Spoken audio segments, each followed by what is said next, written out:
पूज्य गुरुजी गुरुमावृंद एवं मोर एठारे उपस्थित थिबा अतिथिगण और मोर प्रिय सहपाठीगण और मोर बड़ भाई और भौणी माने आजिकार एही सभारे आपण माने मते किछि कहिबार सुयोग प्रदान करथिबारु मो निजको अशेष अशेष धन्य मन करूअछि।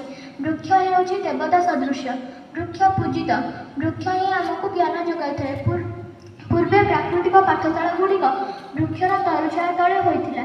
पूर्वे मुनि ऋषि माने मध्य वृक्षर तरुछाया तले पिलामानंकु पाठ पढ़ाउथिले। पूर्वर शासक माने गछको आमर रास्तार दुई पार्श्व लगाइथिले कारण बाटोई माने जीवा समय ए ग्रीष्म ऋतु छाया पाइबा पाई। पूर्वे आम पृथ्वी बहुत प्रकार घन जंगल थिला, सेठारे हिंस्र जंतु माने मध्य बास करुथिले।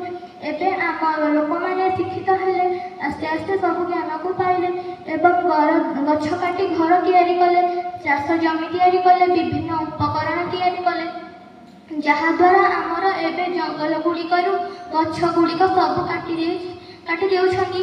तेणु आमे एबे अम्लजान पाई परिबा नाही। गछ आमको विभिन्न प्रकार साहाय्य करे, से आमको काठ, अम्लजान, खाद्य पेय इत्यादि सबुतिक जोगाई थाए।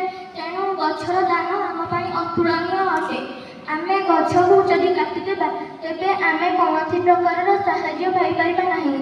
जंगल भितर थिबा हिंस्र जंतु माने मध्य आम ग्राम भितर को पशि आसिबे जहाद्वारा आम लोक माने भयभीत हेबे। मु एति कहि मोर वक्तव्य सांग अछि। जदि मोर वक्तव्य कहिबार किछि त्रुटि थाए तेबे आपण माने क्षमा करदियो। जय हिंद।